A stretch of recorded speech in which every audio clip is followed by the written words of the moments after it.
Hello Guy, welcome back to my channel. In the grand narrative of the ancient world, we are drawn to the familiar giants, the golden pharaohs of Egypt, the builders of Babylon, the philosophers of Greece. But for half a millennium, in the heart of a rugged, mountainous land, there existed another great power, a superpower that stood as their equal. An empire that challenged Egypt to a standstill, and whose kings corresponded with the great powers as brothers. They were the Hittites. Today, their name is often a footnote, a half-remembered kingdom associated with a single, mysterious metal, iron. But the true story of the Hittites is far richer and more complex.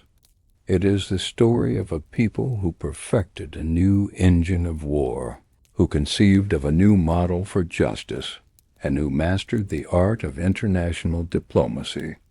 Their innovations, forged in the crucible of the late Bronze Age, would not only define their own empire, but would help to shape the very world that followed its collapse. This is the story of that forgotten empire, and the truth about its relationship with the dark metal that would give a new age its name. So before you get comfortable, take a moment to like the video and subscribe. But only if you genuinely enjoy what I do here. And let me know in the comments where you're tuning in from and what time it is for you. It's always fascinating to see who's joining us from around the world. Now, dim the lights, maybe turn on a fan for that soft background hum, and let's ease into tonight's journey together. Our story begins not in the fertile river valleys that cradled the civilizations of Egypt and Mesopotamia, but in a land of a starkly different character. We journey to the heart of Anatolia, the great high plateau that forms the bulk of modern-day Turkey. This is a land of rolling, wind-swept plains, punctuated by rugged mountain ranges and dramatic rock formations. It is a world of harsh winters and hot, dry summers, a landscape that breeds a hardy and resilient people. It was here, in this challenging environment, that a new power would arise in the second millennium BCE, a power that would challenge the established order and forge one of the great empires of the ancient world. They are known to history as the Hittites, a name that is itself a historical echo, a misnomer passed down through the Bible from the earlier, indigenous Hessian people whom the Hittites would come to rule.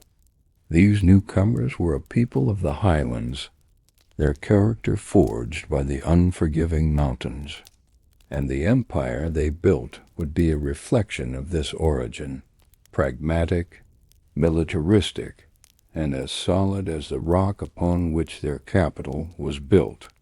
The origins of the Hittites are shrouded in the mists of prehistory, a subject of intense scholarly debate. What we do know is that they were intruders, newcomers to the land of Anatolia. Their most defining characteristic was their language. While the native Hessians and the other peoples of the region spoke languages that are now lost to us, the Hittites spoke a language that was part of the great Indo-European family, which includes English, German, Latin, Greek, Persian, and Sanskrit. It is the oldest attested Indo-European language in the world.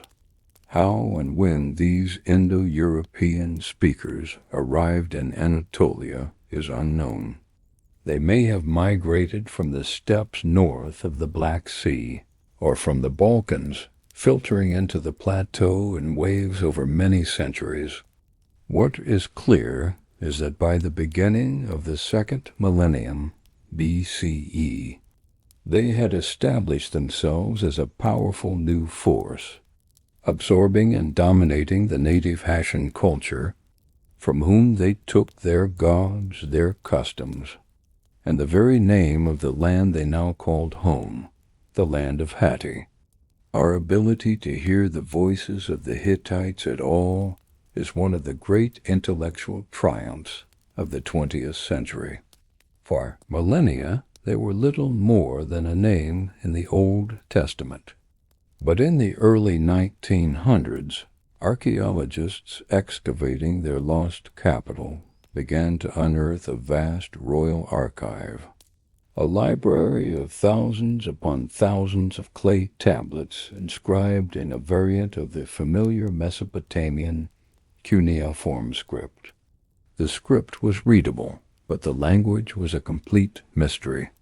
The great breakthrough came during the First World War, when a Czech scholar named Bedřich Rozner, working from copies of the tablets, was able to decipher the language. He famously came across a line that read Nu Ninda and Ezatini, Waterma Ekatini. He recognized the word Ninda as the Sumerian logogram for bread. He then noticed the similarity of water to the English water and the German Wasser. He tentatively translated the sentence as now you will eat bread and you will drink water. The grammar and vocabulary fit perfectly within the Indo-European language family. The Hittites, silent for 3,000 years, had finally begun to speak again. The political story of the Hittites begins around the 17th century BCE with the establishment of what we now call the Old Kingdom. A series of ambitious and ruthless early kings began the process of consolidating the small, warring city-states of central Anatolia into a single, unified kingdom. One of the most important of these early figures was a king named Hatti I. His very name was a political statement. It meant the man from Hattusa. He was the one who established the city of Hattusa as the capital of the new kingdom, a decision that would shape Hittite history for the next 500 years. The location he chose was not an obvious one. It was not situated on a major trade route or in a fertile agricultural plain. Its primary virtue was its defensibility. Hattusa was built on a rocky, mountainous spur, surrounded by deep gorges and natural cliffs, a natural fortress that could be defended against any enemy. Hattusili's vision, and that of his successors, was to transform this rugged outpost into a magnificent and impregnable imperial capital, a worthy home for the great king, the ruler of the land of Hatti, the city of Hattusa, whose ruins near the modern Turkish village of Bogaskale are now a UNESCO World Heritage Site.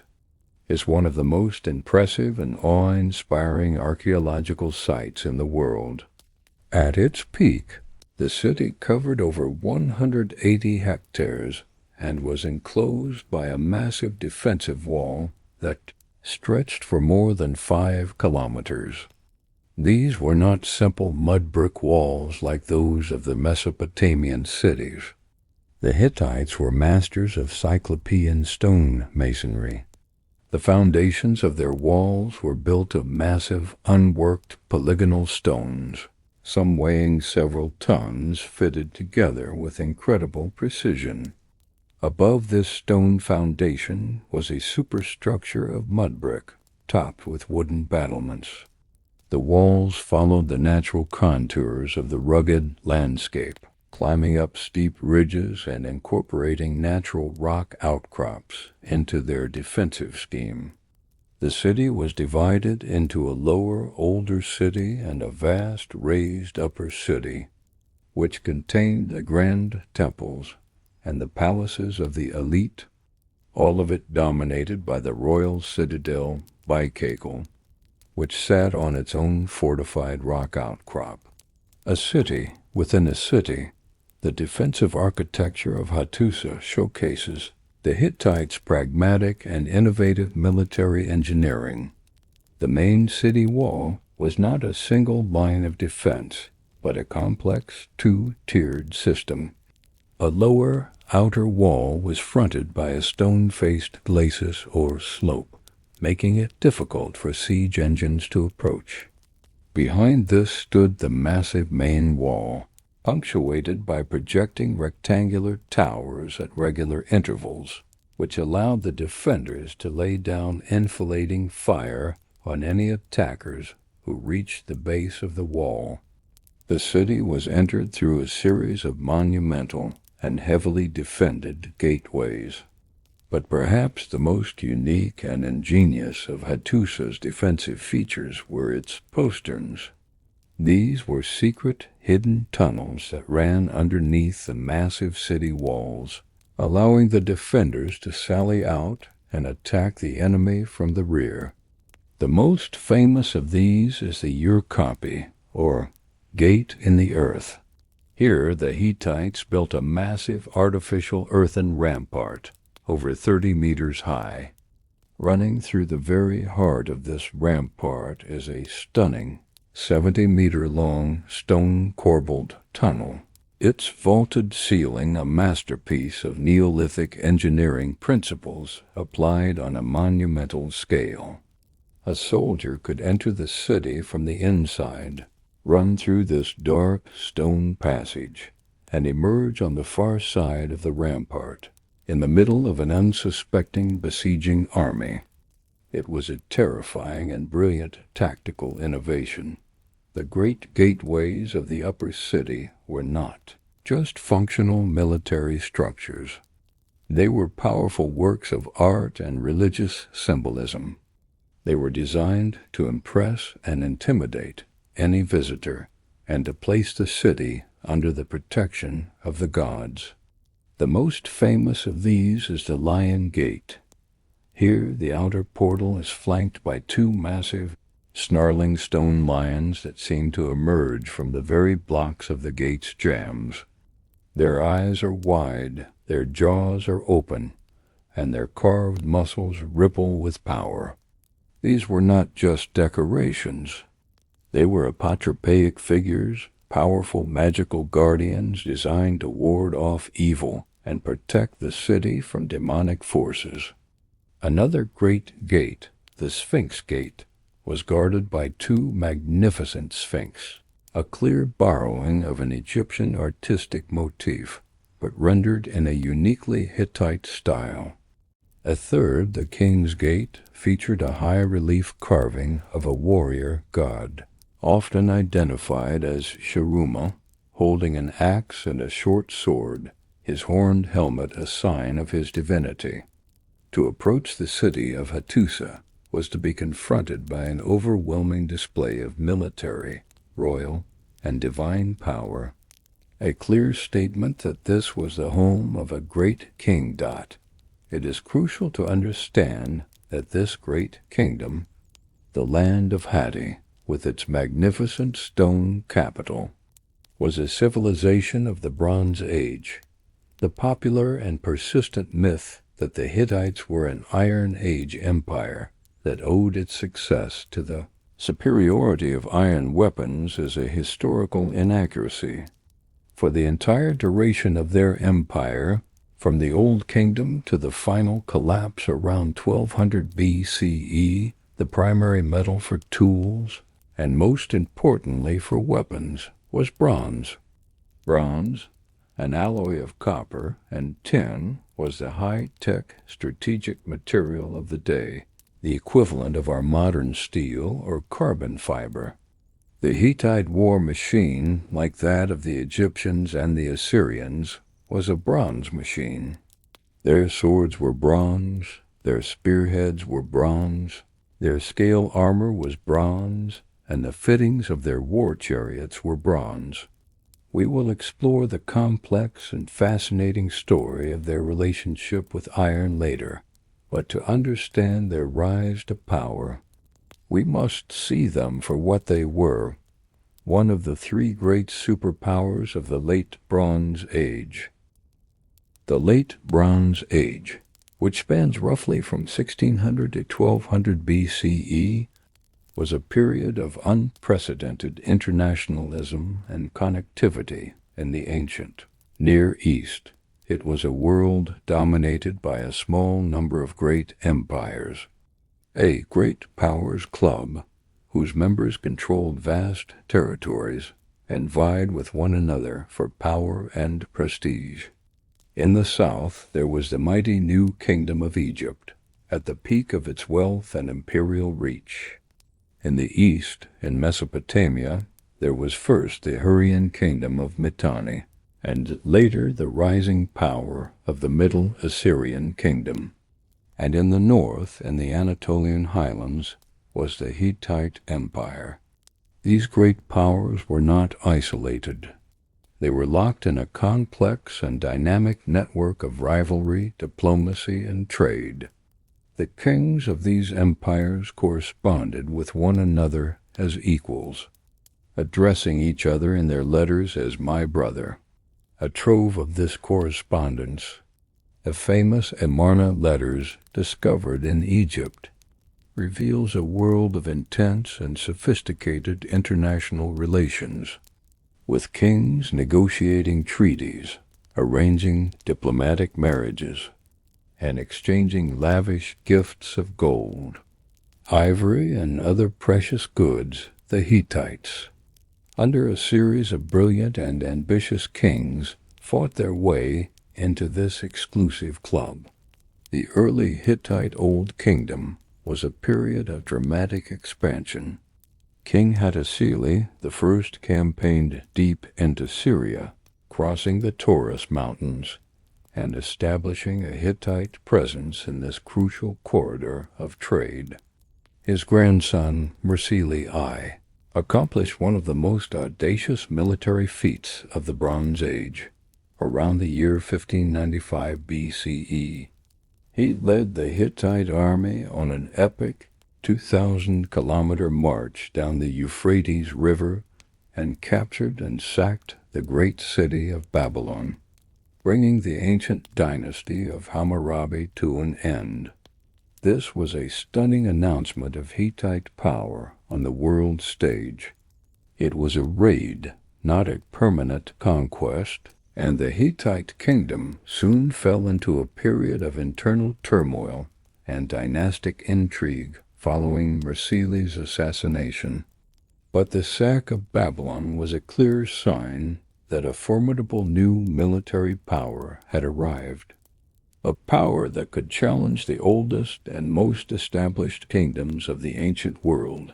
After a period of weakness, the Hittite Empire rose to its greatest heights under a new dynasty of kings in the 14th and 13th centuries BCE, a period known as the New Kingdom or the Hittite Empire.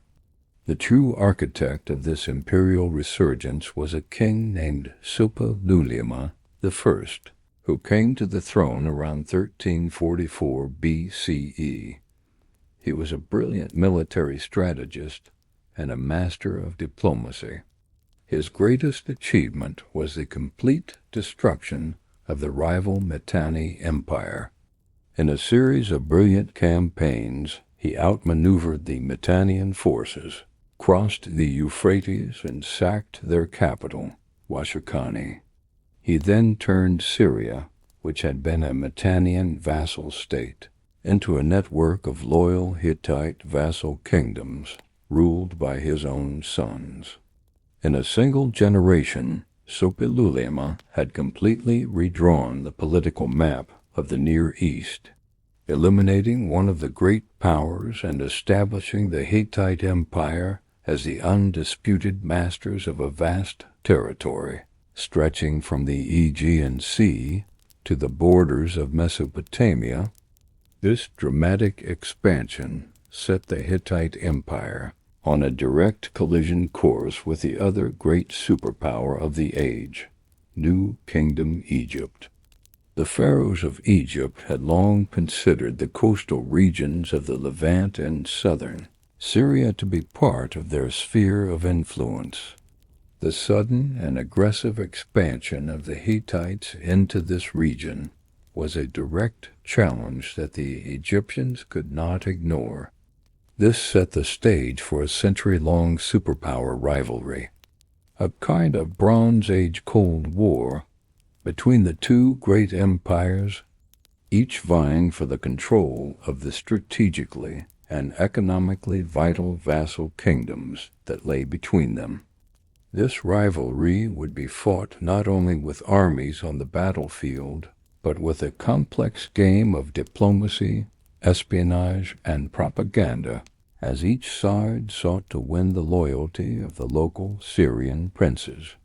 It was a contest of two powerful, wealthy, and highly sophisticated imperial systems, a struggle that would define the geopolitics of the 13th century BCE. The Hittite state that waged this great contest was a unique political entity. At its head was the great king, who was not seen as a living god in the Egyptian style, but as the chief priest of the storm god, the chosen representative of the gods on earth.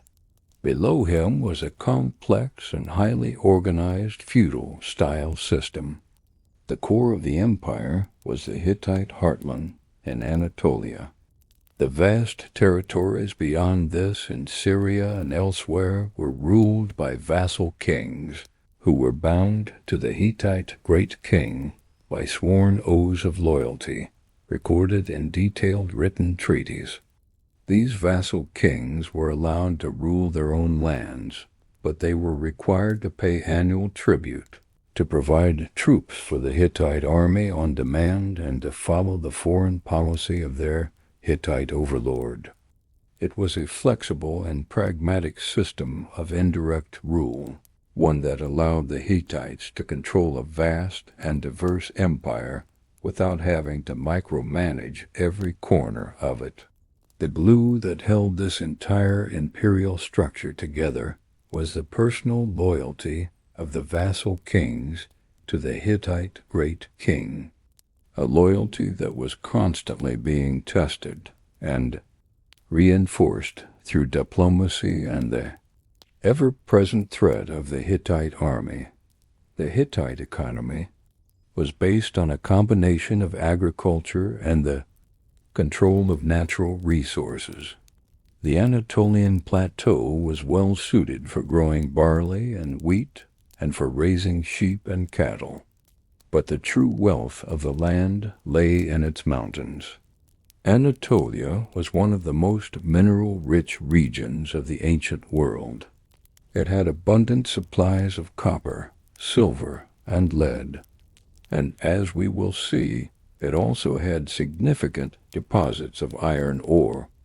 The control and exploitation of these mineral resources was a major source of the Hittite state's power. They were master metallurgists, and the production of bronze on an industrial scale was the foundation of their military might. The Hittites also controlled the great forests of the Taurus Mountains, which provided the timber needed for their building projects and for the construction of their formidable war chariots. The Hittite economy was a resource extraction machine, funneling the vast natural wealth of Anatolia into the hands of the state to fund its armies and its imperial ambitions. And so, as we stand at the threshold of the 13th century BCE, the stage is set for the great confrontation.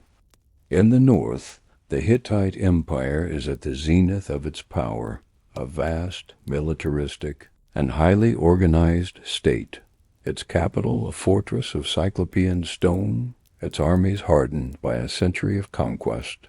In the south, the equally ancient, wealthy, and proud civilization of Egypt is ruled by a young, ambitious, and charismatic pharaoh, Ramesses II, who is determined to restore Egyptian glory and to push back the Hittite encroachment on his sphere of influence. The two great empires, each one a product of a unique geographical and cultural heritage, one born of the rugged mountains, the other of the gentle, predictable river, are on a collision course. The flashpoint would be a small, insignificant-looking city in Syria called Kadesh, and the battle that would be fought there would be one of the greatest and most famous of the ancient world, a battle where the key Hittite innovation, their revolutionary war machine, would be put to the ultimate test. The world of the late Bronze Age had been forged, and it was a world of giants. To understand the rise of the Hittite Empire and its ability to contend with the ancient superpowers of the Near East, we must first understand the nature of warfare in the late Bronze Age. This was not an age of mass infantry battles in the style of the later Greek phalanx or the Roman legion. This was the age of the chariot. For nearly half a millennium, from Egypt to Mesopotamia, the light, two-wheeled, horse-drawn war chariot was the undisputed queen of the battlefield. It was the ultimate weapon of its day, a terrifying combination of speed, mobility, and firepower that could dominate the flat, open plains where most ancient battles were fought. The chariot was more than just a weapon. It was a symbol of power, a marker of aristocracy, and an engine of empire. The great powers of the age measured their strength by the number and quality of the chariot squadrons they could field. An army that possessed a superior chariot corps was an army that could conquer the world. And it was in this high-stakes technological arms race that the Hittites, the pragmatic engineers from the Anatolian highlands, would make their most decisive and revolutionary contribution. The standard war chariot of the late Bronze Age, perfected and exemplified by the Egyptians of the New Kingdom, was a marvel of lightweight engineering. It was designed for one primary purpose: to serve as a fast, mobile archery platform. The vehicle itself was incredibly light, often built from bent wood and leather, so light that a single man could lift it. It had two-spoked wheels, positioned at the very rear of the body, and a small D-shaped platform just large enough to hold 2 men. The crew consisted of a driver, who controlled the 2-horse team, and an archer, who was the primary offensive weapon. The driver's job was to maneuver the chariot at high speed, keeping it at the perfect distance from the enemy close enough for the archer's composite bow to be effective, but far enough away to avoid being bogged down in close quarters combat. The archer, a highly trained nobleman, would unleash a hail of arrows into the dense ranks of enemy infantry, sowing chaos, confusion, and death. The goal was not to charge headlong into the enemy, but to harass, to skirmish, and to break the enemy's morale and cohesion from a distance. It was, in essence, a weapon of disruption, a mobile missile system that ruled the open battlefield. The Egyptian chariot corps was the envy of the ancient world. The pharaohs invested immense resources in breeding the finest horses, in sourcing the best woods and materials for the chariots themselves, and in training a dedicated, elite class of warrior aristocrats to man them. The chariot was the weapon of the nobility, its use a display of their wealth and martial prowess. On the great temple walls of Egypt, the pharaohs are endlessly depicted as the ultimate chariot warriors, single-handedly scattering their enemies from their golden chariots. While this was propaganda, it reflected a fundamental truth. The chariot was the key to Egyptian military dominance. However, this design, for all its success, had inherent weaknesses. Its rear axle placement made it somewhat unstable, particularly on rough ground, and its two-man crew was entirely dedicated to the task of ranged combat. The driver was fully occupied with controlling the horses, and the archer was fully occupied with shooting his bow. They had little to no capacity for close-quarters fighting, and they were highly vulnerable if the enemy managed to close the distance and attack them directly. It was a brilliant but highly specialized weapon system. It was this specialized system that the Hittites, with their characteristic pragmatism, set out to improve. They analyzed the existing chariot technology and identified its key weaknesses. Their solution was not a minor tweak, but a fundamental redesign of both the vehicle and its tactical deployment, an innovation that would change the face of Bronze Age warfare. The Hittite chariot was a heavier, sturdier, and more stable machine. While still a light, spoked-wheel vehicle, it was more robustly constructed than its Egyptian counterpart. But the crucial engineering difference was the placement of the axle. Instead of being at the very rear of the platform, the Hittite engineers moved the axle to the middle. This seemingly simple change had a profound effect on the vehicle's performance.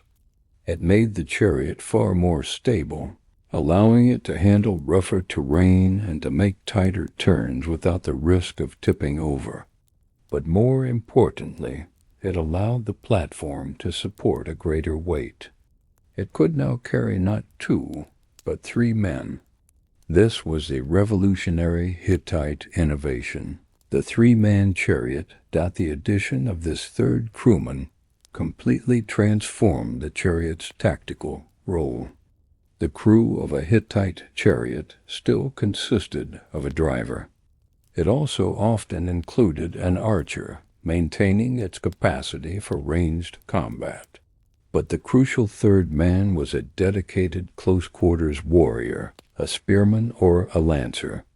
This third man was often also equipped with a large shield, allowing him to protect the entire crew from enemy missiles. This new configuration changed everything.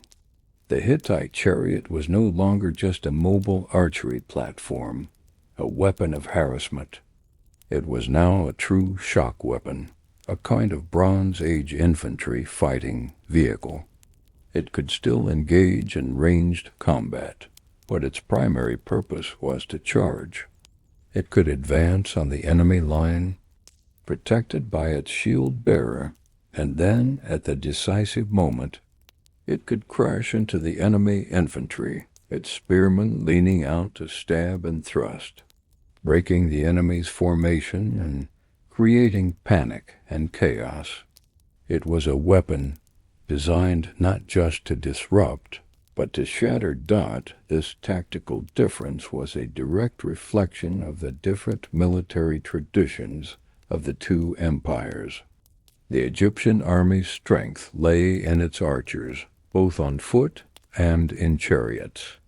Their goal was to win the battle from a distance.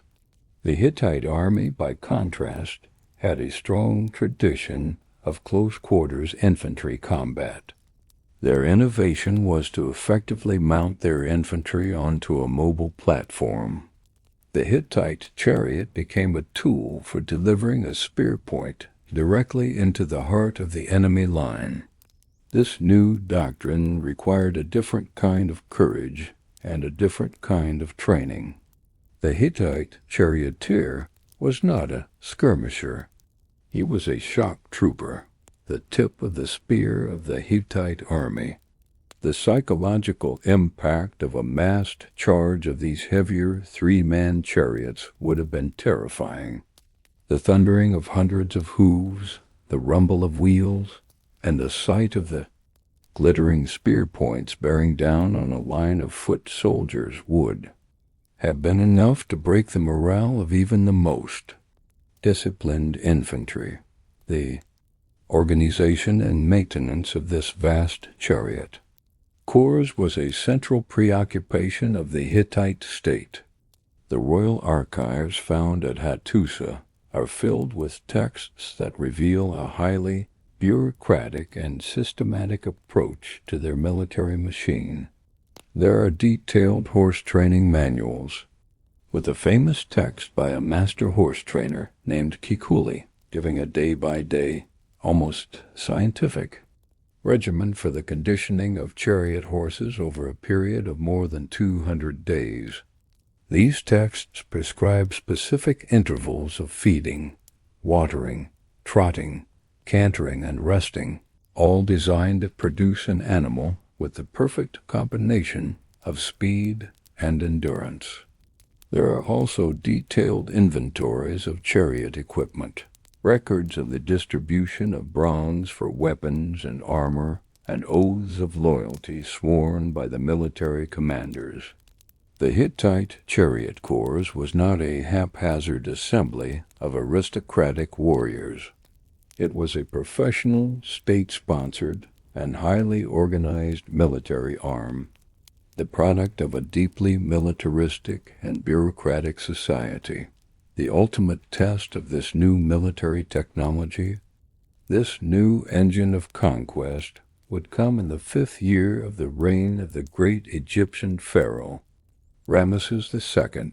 In the year 1274 BCE, Ramesses was a young, ambitious, and energetic ruler, obsessed with restoring the glory of the Egyptian Empire and reclaiming the territory in Syria that had been lost to the Hittites.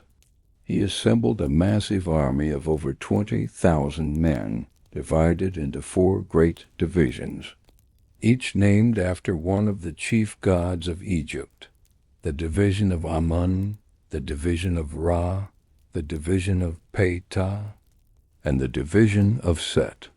At the core of this army was his elite chariot corps, some 2,000 of the finest two-man chariots in the world. With this mighty force, Ramesses marched north. His objective, the strategic fortress city of Kadesh on the Orontes River, a key Hittite vassal that controlled the trade routes of central Syria. Ramesses was confident, perhaps even arrogant, convinced that his personal valor and the might of the Egyptian army would sweep the Hittites from the field. But the Hittites were waiting for him. The Hittite great king, Muwatalli II, was a shrewd and experienced strategist. He had been monitoring Ramesses' advance, and he had assembled an even larger and more formidable army to counter him. The Hittite forces, as recorded in the Egyptian accounts, were a massive coalition army composed not just of Hittite troops, but of contingents from all 19 of their vassal states and allies from across Anatolia and Syria. The total force may have numbered as many as 40,000 men, and at its heart was the Hittites' own devastating weapon, an elite corps of over 3,000 of their heavy, 3-man war chariots. Muwatalli knew he could not defeat the Egyptians in a straightforward, head-to-head battle. His plan was not for a battle, but for an ambush, a brilliant and daring trap that would use the Egyptian pharaoh's own overconfidence against him. As Ramesses and his lead division, the division of Amun, approached Kadesh, they captured 2 local Bedouin tribesmen who claimed to be deserters from the Hittite army. They told Ramesses exactly what he wanted to hear, that the Hittite army was weak, terrified, and was waiting in a state of disarray over 100 miles to the north, near Aleppo. Ramesses, his ego flattered and his judgment clouded, believed them completely. He ordered his army to advance in a long, drawn-out marching column, with himself and the Amun division racing ahead to secure the campsite outside Kadesh, leaving the other 3 divisions dangerously strung out and hours behind. The Bedouins were, of course, Hittite spies, and their story was a brilliant piece of disinformation. The entire massive Hittite army was not in Aleppo. It was hidden, silent, and unseen, just on the other side of the city of Kadesh. Waiting for the Egyptian trap to be sprung, Ramesses set up his camp and waited for the rest of his army to arrive. It was only then that his own scouts captured 2 more Hittite spies, and under interrogation, the terrible truth was finally revealed. The Hittite army was not 100 miles away. It was just across the river, poised to strike. A wave of panic must have swept through the Egyptian camp. Ramesses hastily sent messengers galloping south to warn the other divisions and to urge them to hurry. But it was too late. Just as the 2nd Egyptian Division, the division of Ra, was marching up the road, still in its long, vulnerable marching column, Muwatalli unleashed his weapon. 2,500 Hittite chariots, a solid wall of wood, bronze, and horseflesh, stormed out from behind Kadesh, forded the Orontes River, and crashed with devastating force into the flank of the unsuspecting Arai division. The impact was catastrophic. The Egyptian 2-man chariots, designed for skirmishing, were completely unprepared for this kind of massive close-quarters shock charge. The Hittite chariots, heavier, more stable, and crewed by spearmen, tore through the Egyptian ranks.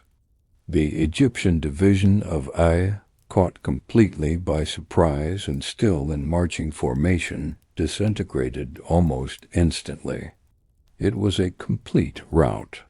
The survivors and the Hittite chariot force then continued their charge north and crashed into Ramesses's own unprepared camp.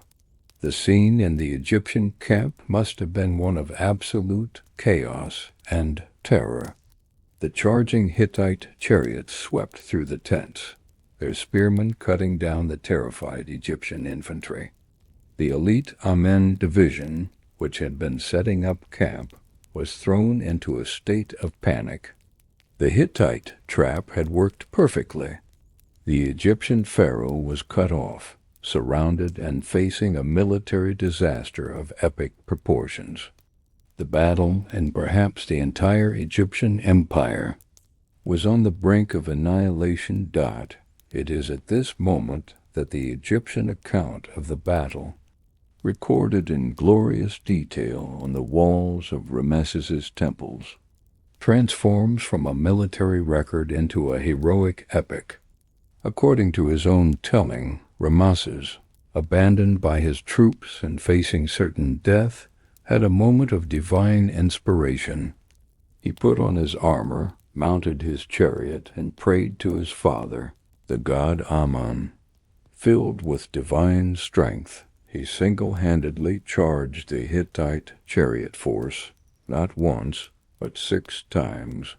He describes himself as a god of war, a living flame, scattering the Hittite chariots before him and holding off the entire enemy army by himself until reinforcements could arrive. While this is clearly a massive and self-aggrandizing exaggeration, it is likely that Ramesses did, in fact, display immense personal courage. He would have rallied his personal bodyguard and the remnants of his chariot corps, and mounted a desperate fighting defense, buying precious time. The tide of the battle turned with the unexpected arrival of a fresh Egyptian force. A separate division of elite troops known as the Niren, who had been traveling up the coast and had not been part of Ramesses's main army, arrived on the battlefield from the west at this critical moment. They were fresh, and they crashed into the rear of the Hittite chariot force, who were by now disorganized and busy looting the Egyptian camp. Caught between Ramesses's desperate defense in the front and the surprise attack of the Niran from the rear. The Hittite chariots were now the ones who were trapped and thrown into confusion. Many were driven into the Orontes River, where they were drowned or cut down by the Egyptians. The initial, devastating Hittite ambush had been blunted, and the battle had descended into a chaotic, swirling melee dot. It was now Muwatalli's turn to make a critical decision. He had held 1,000 of his best chariots in reserve on the far side of the river. He now sent them into the fray, and the battle entered its second, even larger, phase. This was now a colossal chariot-on-chariot battle, the largest the world had ever seen, with thousands of vehicles and horses churning the battlefield into a bloody quagmire. The Egyptian reliefs depict a scene of utter chaos: shattered chariots, wounded horses, and warriors fighting hand-to-hand amidst the wreckage. The fighting was fierce and raged for hours. As dusk began to fall, the Egyptian divisions of Ptah and Set finally began to arrive on the scene, and the Hittite forces, exhausted and having taken heavy losses, withdrew back across the river to the safety of their main camp. The battle was over. The aftermath of the Battle of Kadesh is a fascinating case study in the nature of ancient propaganda. Ramesses II returned to Egypt and immediately proclaimed a great and glorious victory. He covered the walls of his temples at Abu Simbel, Karnak, and Luxor with magnificent reliefs and inscriptions that celebrated his personal heroism and his supposed triumph over the Hittites. For a long time, this was the only account of the battle that we had, and historians accepted the Egyptian version of events. However, with the discovery and decipherment of the Hittite archives at Hattusa, a very different picture has emerged. The Hittite records make it clear that they also saw the battle as a victory. They had successfully defended the city of Kadesh. They had inflicted massive losses on the Egyptian army, and they had stopped the pharaohs' invasion in its tracks. So who actually won? The modern consensus is that the battle was essentially a tactical draw, but a strategic victory for the Hittites. Ramesses had managed, through a combination of personal bravery and sheer luck, to save his army from annihilation. But he had failed completely in his strategic objective. He had not captured Kadesh, and his battered army was forced to retreat back to Egypt, leaving the Hittites still in firm control of northern Syria. The Hittite Empire had successfully defended its territory and had fought the mighty Egyptian war machine to a standstill. And the key to this success was their revolutionary military technology. The devastating initial charge of their 3-man chariots had come within a hair's breadth of completely destroying the Egyptian army and killing the pharaoh himself. It was a stunning demonstration of the power of this new engine of conquest. The ultimate legacy of Kadesh and of the Hittite chariot was not one of endless war, but of a new and stable peace. The battle had demonstrated that the two great powers were too evenly matched, that neither could hope to achieve a decisive victory over the other. After another decade and a half of simmering conflict, this realization led to one of the most remarkable diplomatic achievements of the ancient world. Around the year 1259 BCE, Ramesses II and the new Hittite king, Hattusili III, negotiated and signed a comprehensive peace treaty, the earliest surviving treaty of its kind in history. The text, which survives in both the Egyptian hieroglyphic version and the Hittite cuneiform version, is a masterpiece of international diplomacy, establishing a permanent peace, a defensive alliance, and a detailed extradition agreement. The two kings, who had been mortal enemies, now addressed each other as brother, and the peace they forged would last for over a century. This new era of peace was a direct result of the military stalemate that had been achieved at Kadesh, a stalemate that was, in large part, due to the Hittites' innovative and powerful military machine. The three-man chariot had not just won them a battle, it had won them a place as the undisputed equal of the greatest empire on earth. There is a powerful and persistent story, a myth that has been repeated in countless books and documentaries, that has come to define the popular memory of the Hittite Empire. It is the story of a civilization of secret ironsmiths, a kingdom that built its empire on the back of a revolutionary new metal, guarding the secrets of its production and wielding a technological advantage that made them invincible.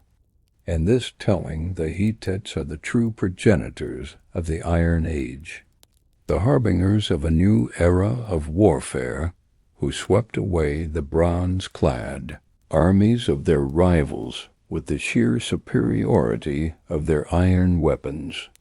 It is a compelling and dramatic tale, but it is a tale that, in the face of a century of archaeological and textual evidence, has been proven to be almost entirely false. The true story of the Hittites and their relationship with iron is far more subtle, more complex, and ultimately more historically interesting. It is a story not of a sudden revolution, but of a slow, difficult, and tentative evolution. The Hittites were not the masters of an Iron Age empire. They were a quintessential Bronze Age power who happened to be among the very first to begin the long and arduous process of unlocking the secrets of the dark metal that would one day come to rule the world. To understand the real story, we must first clear our minds of our modern hierarchy of metals. To us, iron, and its refined form, steel, is a common, industrial, and utilitarian metal, while bronze is a more specialized, artistic, and decorative one.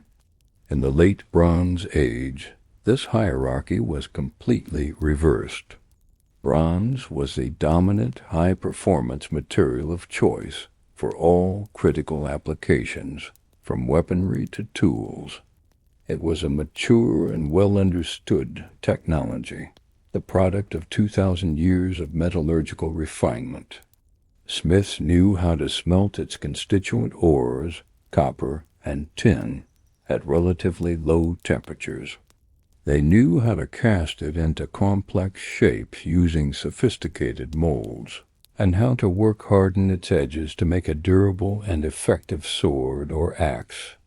Bronze was, in short, the strategic material of the age, and the great empires were built upon their ability to secure and control the long-distance trade routes that brought the precious copper from Cyprus and the even rarer tin from the mountains of Afghanistan.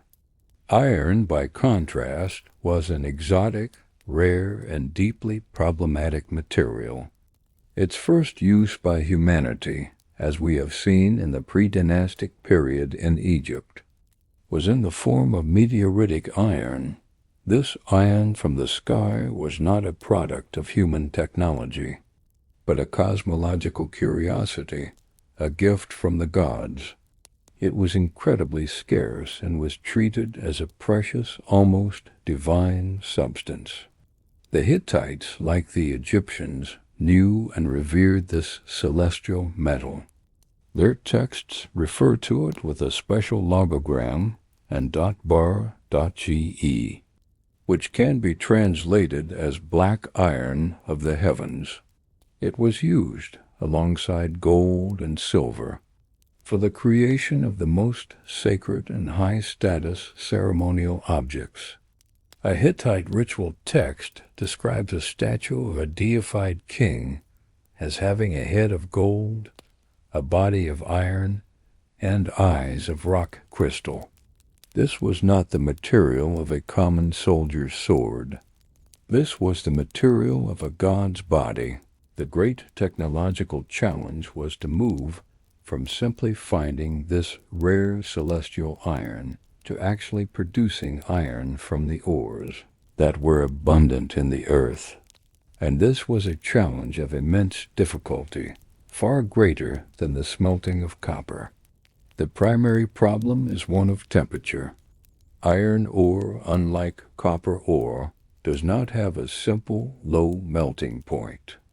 The melting point of pure iron is 1,538 degrees Celsius, a temperature that was utterly unattainable with the simple charcoal-fired furnaces and pot bellows of the Bronze Age. You could not simply melt the iron out of the rock as you could with copper. The early smiths who tried to do this would have been met with nothing but frustration. The secret to terrestrial iron production, the great metallurgical breakthrough, was to understand that you did not need to melt the iron at all. The process they eventually developed was a complex, multi-stage, and almost alchemical transformation. It began with the smelting of the iron ore, typically hematite, in a specially constructed bloomery furnace. This was a clay-lined shaft furnace filled with alternating layers of crushed iron ore and charcoal. As the charcoal burned, driven by the constant pumping of air from bellows, two things would happen. First, the intense heat would cause the rocky impurities in the ore, the gangue, to melt and run off as a glassy slag. Second, and more importantly, the burning charcoal would produce carbon monoxide gas. This gas would react with the iron oxide in the ore, stripping the oxygen atoms away and reducing the ore to a solid but metallic state. This reaction happened at a temperature of around 1,200 degrees Celsius, well below the melting point of iron. The result, after many hours of continuous, hot, and dangerous work, was not a liquid metal, but a spongy, porous, an incandescent mass of solid iron mixed with bits of slag and charcoal, known as a bloom. This bloom was the raw product of the smelt, but it was not yet usable iron. It had to be consolidated and purified. The red-hot bloom was dragged from the furnace and then immediately subjected to a long and arduous process of hammering. This was the job of the blacksmith. With heavy stone hammers, a team of smiths would pound the bloom, physically squeezing out the molten slag and welding the porous iron particles together into a solid, coherent billet of metal. This process required immense strength, skill, and an intuitive understanding of the metal. If the bloom was allowed to cool too much, it would become too hard to work. The smiths would have had to work in a frantic, coordinated rhythm, hammering, reheating the bloom in a forge and hammering again, in a cycle of fire and percussion that slowly transformed the ugly, spongy mass into a dense bar of what we call wrought iron. This was pure, or nearly pure, iron, a metal that was relatively soft, certainly much softer than a properly work-hardened bronze, and herein lies the central, counterintuitive truth of the early history of iron. Early wrought iron was not a superior material to bronze for the making of weapons. It was in almost every respect an inferior one. A cast bronze sword could be made harder and could hold a sharp edge for longer than a simple wrought iron sword. Furthermore, the bloomery process was incredibly inefficient and labor-intensive. It was difficult to produce large, homogeneous pieces of iron, and the final product was often riddled with hidden slag inclusions that could make a blade brittle and unreliable in combat. So why did the Hittites or anyone in the Bronze Age bother with this difficult and seemingly inferior metal at all? The answer is that for a very long time they didn't, at least not for practical, utilitarian purposes. The earliest evidence for smelted terrestrial iron in the Hittite world, and indeed in the entire Near East, is not in the form of weapons, but in the form of rare and incredibly high-status ceremonial objects. One of the most famous examples comes from a royal tomb at Alaka-Hiyuk, a pre-Hittite site in central Anatolia. Here, alongside a magnificent collection of gold and bronze artifacts, was a dagger with a blade of terrestrial iron and a hilt of gold. It dates to around 2500 BCE, 1,000 years before the height of the Hittite Empire. This tells us that the basic technology of bloomery smelting was known in Anatolia from a very early period. But it also tells us that the product of this technology was treated as a precious metal, a substance whose value was comparable to, or even greater than, that of gold. Iron was not a cheap substitute for bronze. It was a rare and exotic luxury, its difficulty of production being the very source of its immense prestige. The textual evidence from the Hittite archives themselves confirms this view. The Hittites had several different words for iron. They distinguished clearly between the black iron of the heavens, meteoritic iron, and the regular black iron, smelted, terrestrial iron. In their economic and diplomatic texts, iron is consistently listed as a precious commodity, its value measured in relation to silver. In one text, a list of valuable metals places gold at the top, followed by iron, then silver, and finally copper. In the 13th century BCE, a Hittite king, Hattusili III, wrote a letter to the king of Assyria who had requested a shipment of iron. Hattusili's reply is incredibly revealing. He writes, "In the matter of the good iron about which you wrote, good iron is not at the moment available in my arsenal in Kitsuwatna. It is a bad time for producing iron. They will produce good iron, but they will not have finished. When they have finished, I will send it to you. For the moment I have sent you a dagger blade of iron." This famous letter tells us several things. It confirms that the Hittites did indeed produce iron, that its production was a seasonal or difficult process, and that the final product was valuable enough to be stored in a royal arsenal and sent as a kingly gift. But the gift is a single dagger blade, not 1,000 swords for his army. Iron was still a prestige item, not a bulk commodity for military equipment. The Hittites' reputation as the masters of iron seems to come not from their widespread use of it, but from their expertise in its difficult and specialized production. The Anatolian highlands, the Hittite heartland, were rich in high-quality iron ore deposits and had the vast forests needed to produce the immense quantities of charcoal required for smelting. It is highly likely that the Hittite kingdom controlled the key centers of this new and difficult technology. Their smiths were at the cutting edge of metallurgical research and development. They were not, as far as we know, producing iron weapons on any significant scale, but they were producing high-quality iron for the ceremonial and gift-giving needs of the palace. They were the acknowledged experts in a rare and prestigious craft. The secret of iron that they supposedly guarded was not a secret of mass production for warfare, but the specialized, almost magical knowledge of how to transform a common rock into a precious and valuable metal. There are hints in the texts that the Hittite smiths were even beginning to experiment with the metallurgical processes that would eventually make iron a truly superior material. Pure wrought iron is soft, but if you introduce a small amount of carbon into it, it becomes a much harder and more resilient material, steel.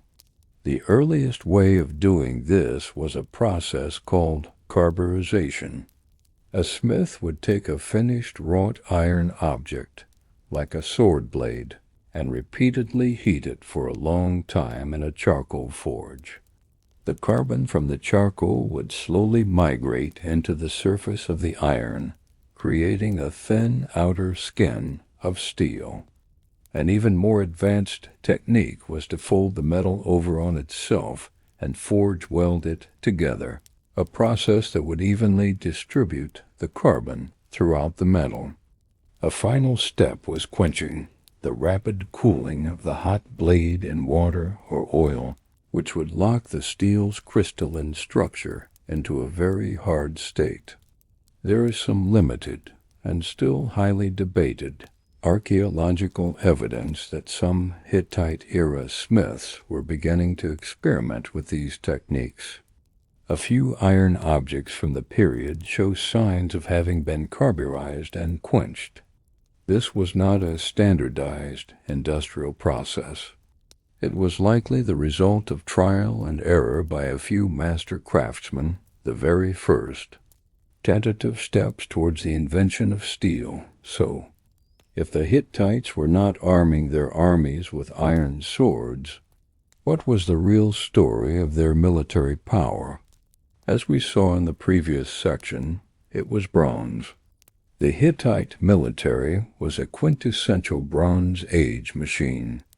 The thousands of chariots that smashed the Egyptian lines at Kadesh would have been fitted with bronze components and crewed by warriors, wearing bronze scale armor and wielding bronze-tipped spears.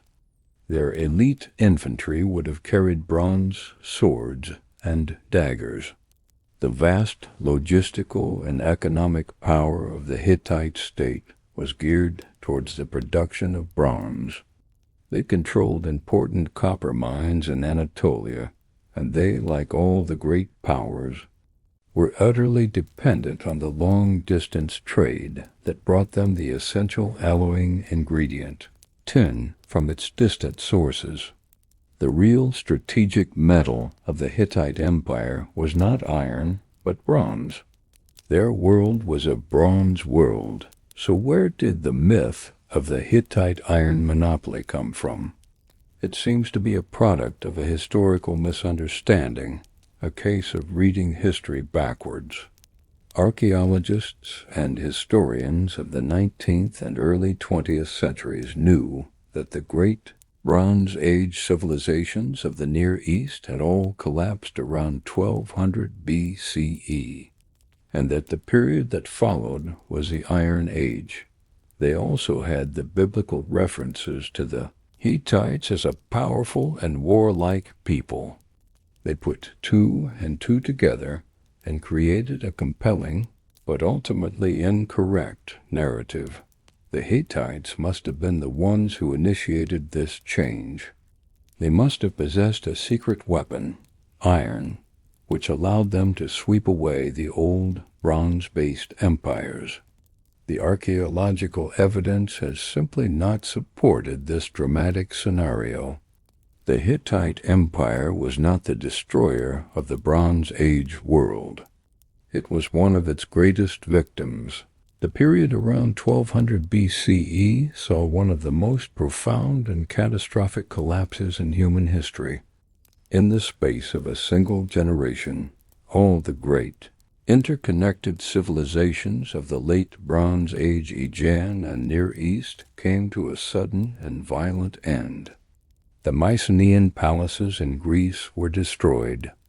The great trading city of Ugarit on the Syrian coast was burned to the ground.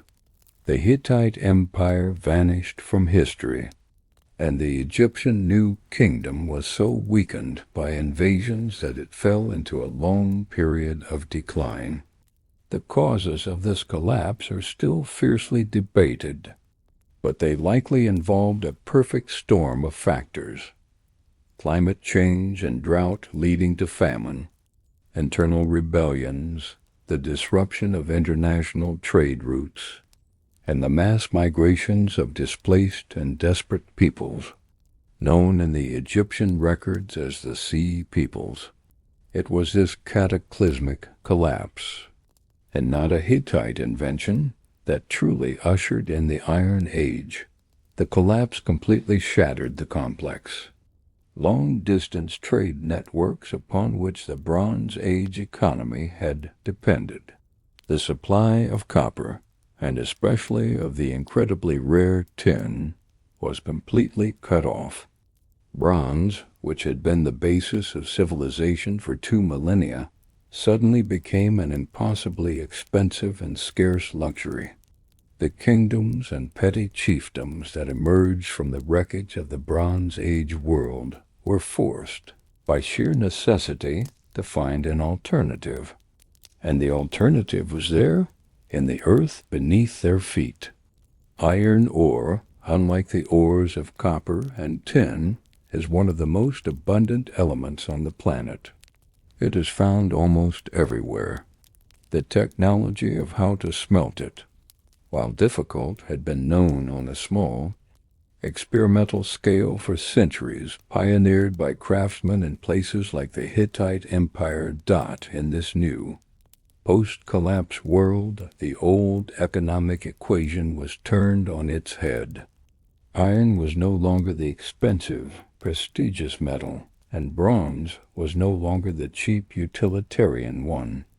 Iron was now the accessible and affordable choice, the only viable option for producing the tools and weapons that a society needed to rebuild itself. This new economic reality drove a massive wave of technological innovation. What had been a rare and specialized craft practiced by a few royal smiths now became a widespread and essential industry. Blacksmiths across the Near East began to refine and improve the bloomery process, making it more efficient. They perfected the techniques of carburization, forge welding, and quenching, learning how to consistently produce a high-quality carbonized iron or steel. And it was this new material, steel, that was truly superior to bronze. A properly made steel sword was harder, stronger, and could hold a much sharper edge than its bronze predecessor. The Hittites' true role in this grand historical process was not as the conquerors of the Bronze Age, but as the unwilling and unfortunate catalysts for the Iron Age. Their empire, with its control over the Anatolian ore sources and its long tradition of metallurgical experimentation, had been one of the key incubators for early iron technology. For centuries, their smiths had been quietly refining the difficult art of bloomery smelting, and perhaps even taking the first steps towards making steel. They were not, however, motivated to turn this experimental technology into a mass industry, because they already had a perfectly good and socially ingrained system based on bronze. The Hittite state was a conservative Bronze Age institution, and it had no reason to change. But when their empire was destroyed in the Great Collapse, this carefully guarded, elite knowledge was disseminated. The smiths who had once worked for the great king were now dispersed, taking their valuable skills with them. They became the seeds of a new technological age, their expert knowledge now available to the smaller kingdoms that would rise from the ashes. The Hittites, therefore, did not bring about the Iron Age.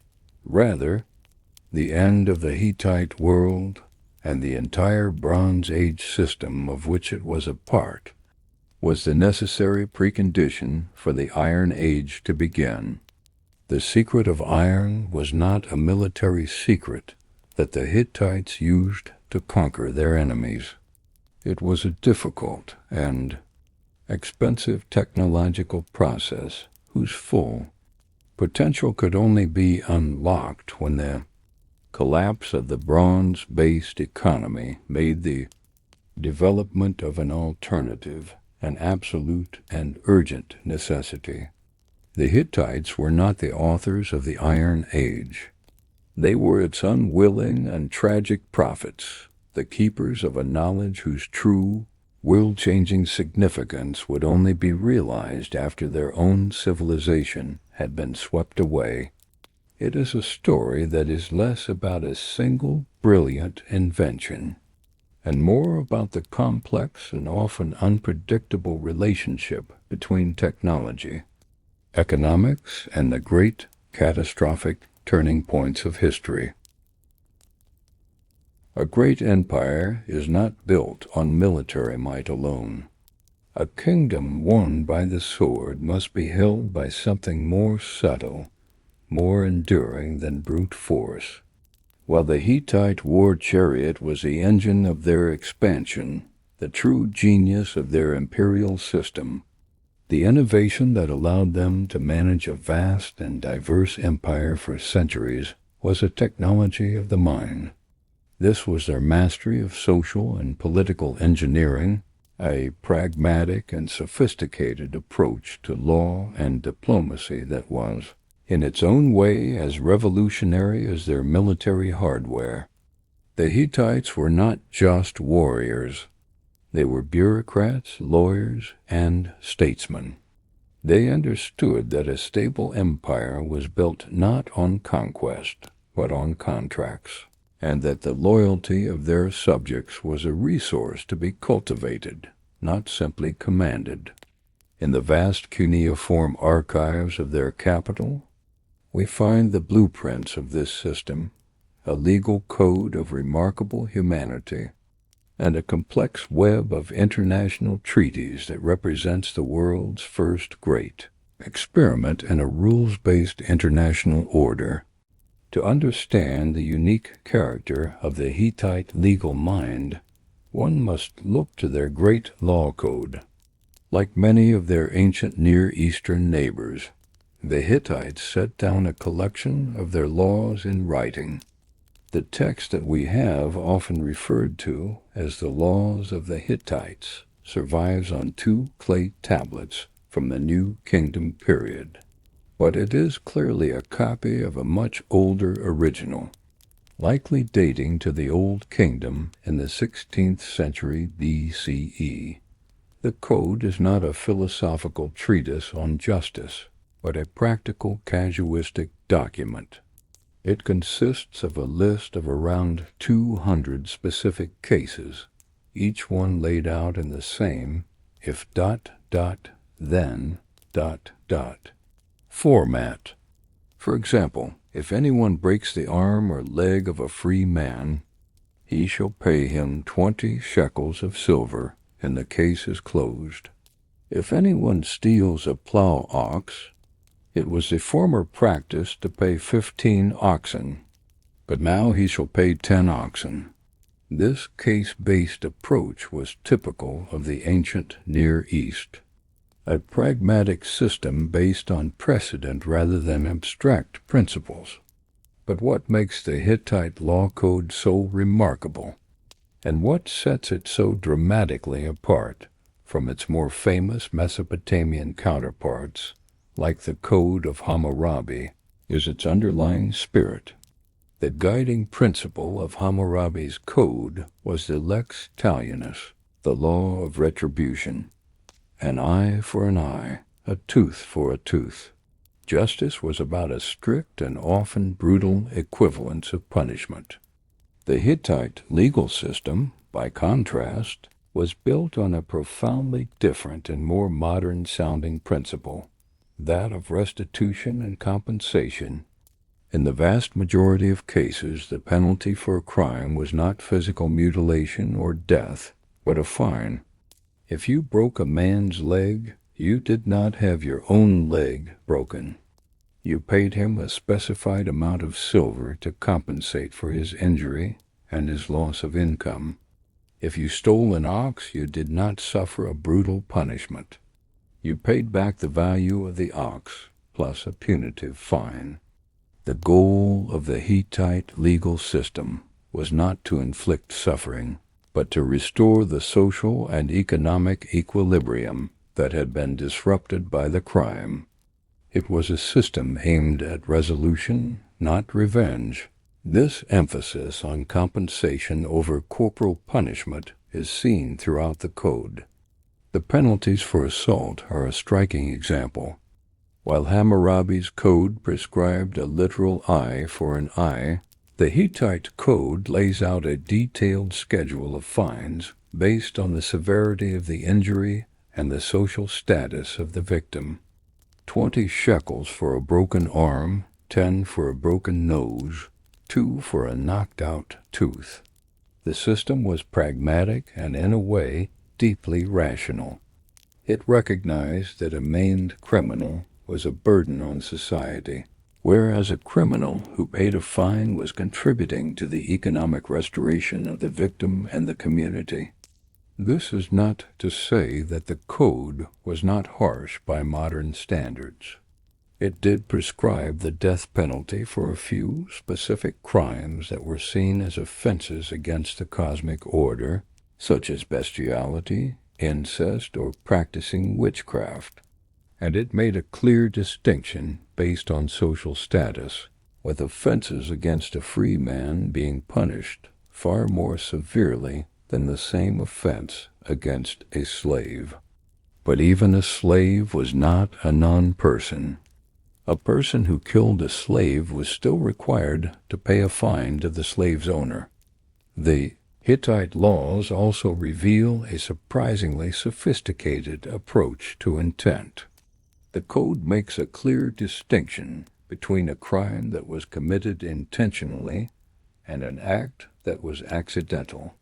One law states, "If anyone kills a man or a woman in a quarrel, he shall pay 4 persons, male or female, and the case is closed. But if he killed him by a slip of the hand, he shall give 2 persons. His estate is not liable." This is a profound legal and ethical leap. It shows a legal system that was interested not just in the outcome of an act, but in the mental state of the person who committed it. This concern with premeditation and accident, with motive and intent, is one of the foundational principles of modern criminal law.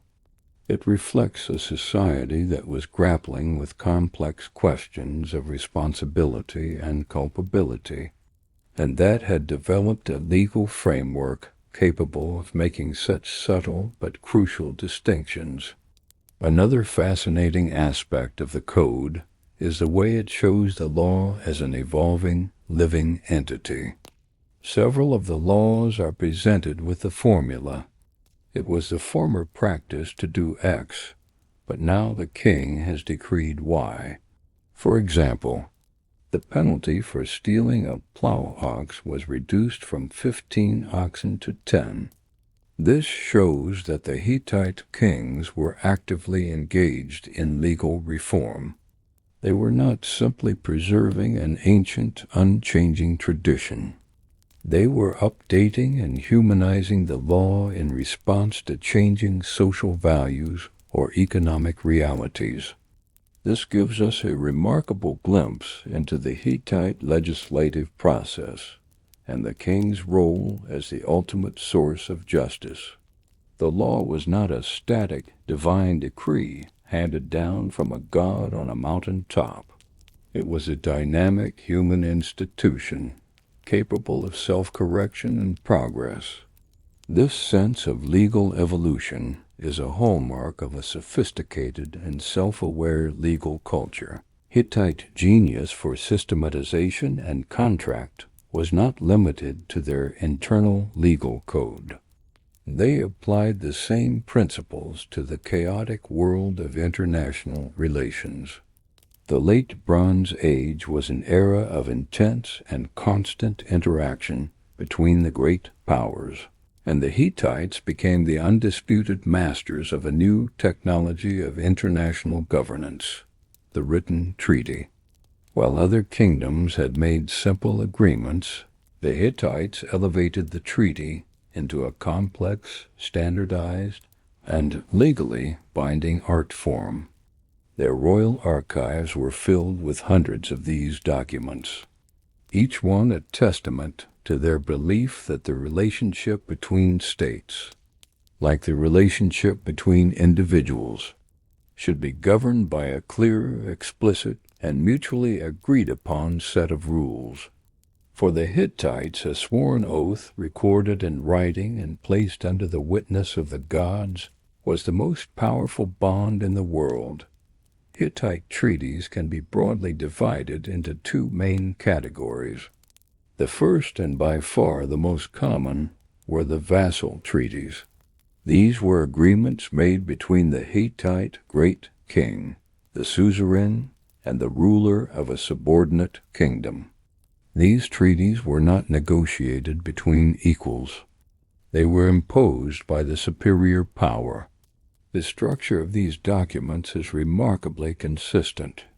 They begin with a preamble, where the Hittite king identifies himself and lists his glorious titles.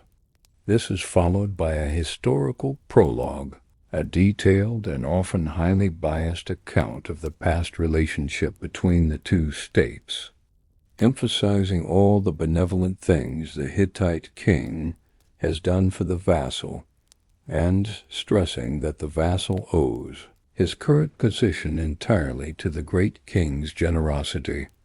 This section was a powerful piece of psychological propaganda, designed to create a sense of personal obligation and gratitude. Following the prologue came the core of the treaty, a detailed list of the vassal's obligations. The vassal had to swear an oath of absolute and undivided loyalty to the Hittite great king and his descendants. He was forbidden from entering into any independent foreign relations. He was required to report any hostile plots or rebellions he heard of. He had to provide military support to the Hittite army whenever it was demanded, and he had to pay a regular specified annual tribute. The treaty would also often lay out the specific borders of the vassal's territory, which were now fixed and guaranteed by the Hittite state. In return for all this, the Hittite king offered his protection. He would defend the vassal from external enemies and guarantee the succession of his dynasty. This was the imperial bargain, the surrender of foreign policy independence in exchange for internal security and stability. The final sections of the vassal treaties were designed to ensure their permanence and to create a powerful sense of divine sanction. A long list of gods, both Hittite and of the vassal kingdom, were invoked to act as witnesses to the agreement. This was a brilliant piece of religious diplomacy, as it placed the treaty under the protection of the vassal's own deities. Curses and blessings were then laid out in vivid detail. If the vassal remained loyal, the gods would bless him, his family, his crops, and his herds. But if he broke the oath, the gods would destroy him, his land would become barren, and his name would be erased from history.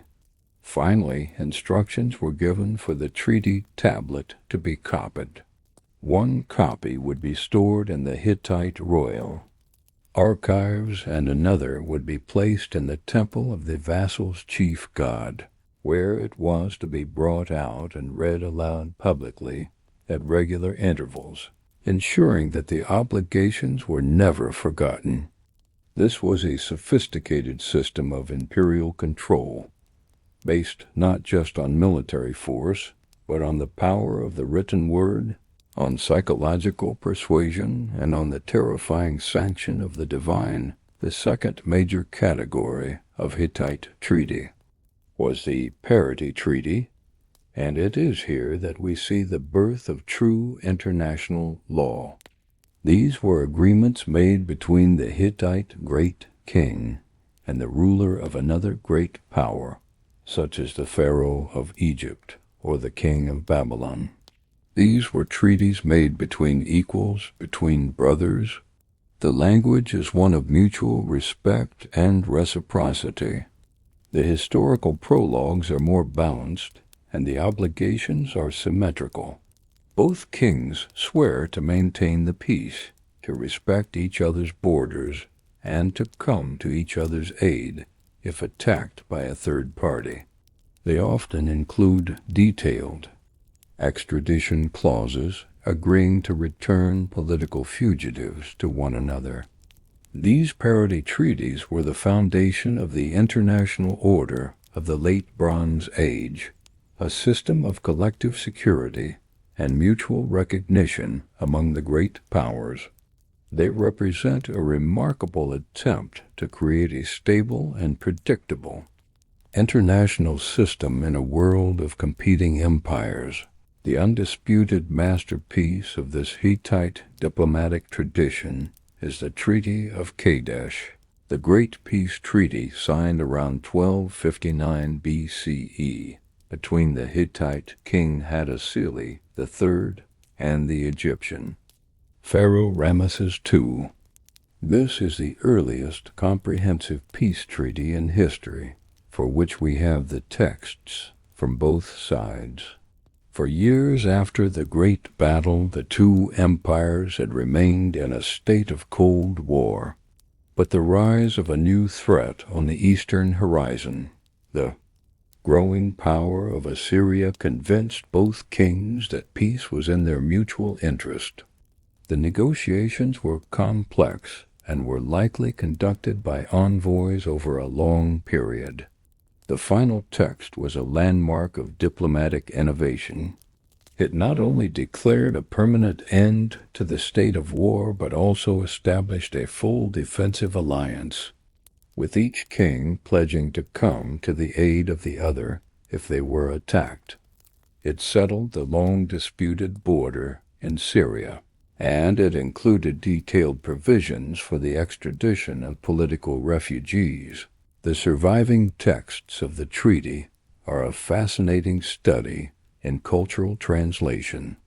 The Hittite version, found on a clay tablet in Hattusa, is a classic example of their legalistic and detailed drafting style.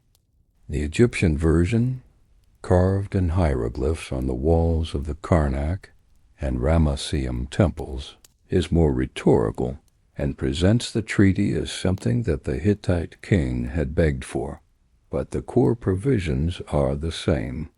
To seal the agreement, a magnificent silver tablet engraved with the cuneiform text and the seals of the two kings and their chief gods was sent from Hattusa to the Egyptian court.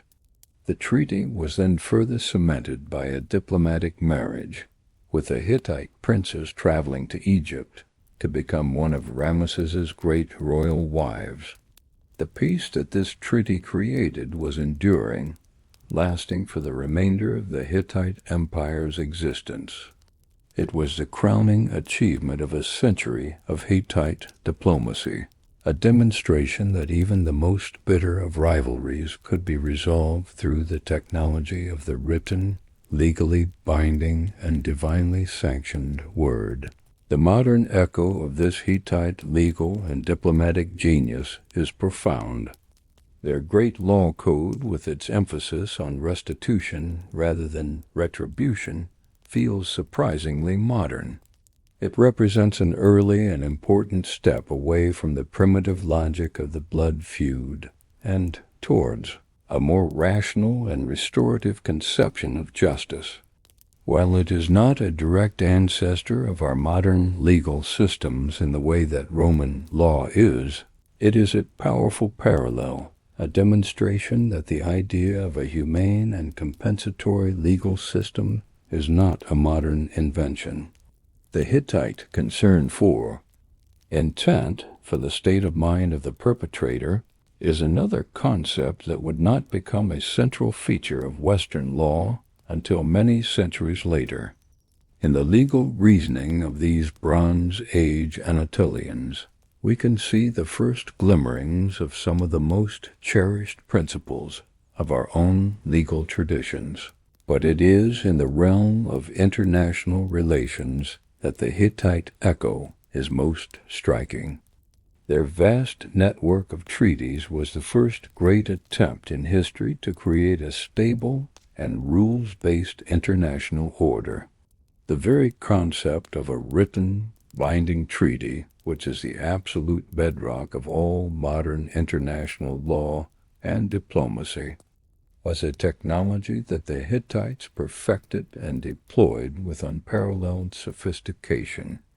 The structure of a modern international treaty, with its preamble, its specific articles of obligation, and its final clauses for ratification, is a direct descendant of the format that was standardized in the Hittite foreign ministry over 3,000 years ago.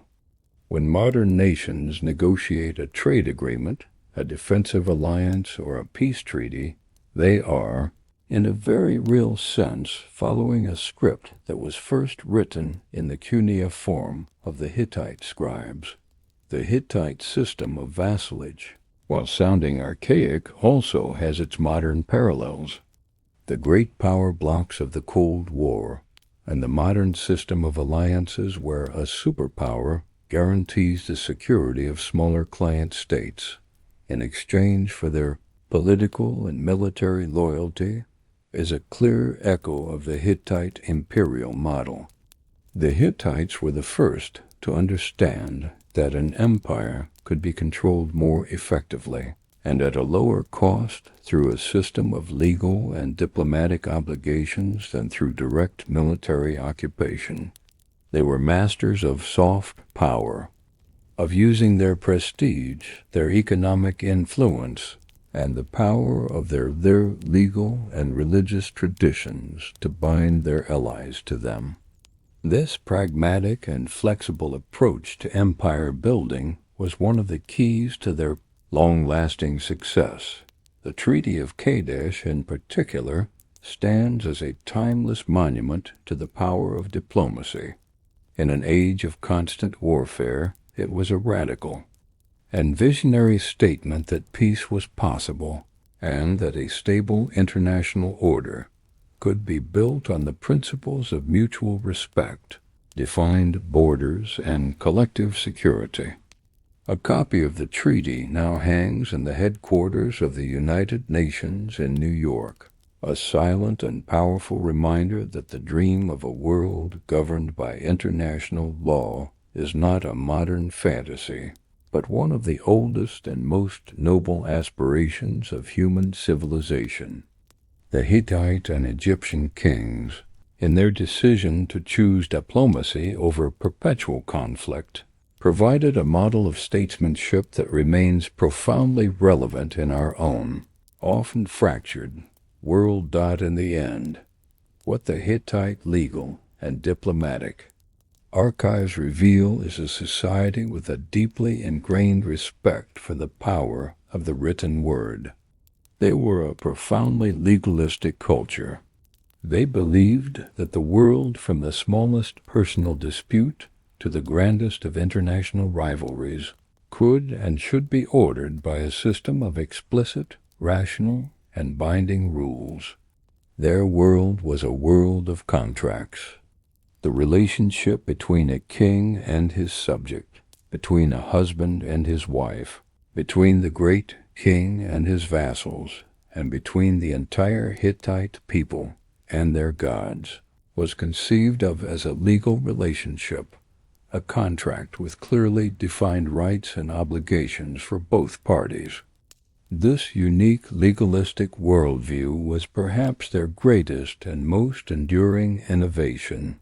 It was the intellectual software that allowed them to build a stable and long-lasting empire in a chaotic and violent world. It was their great original contribution to the story of civilization.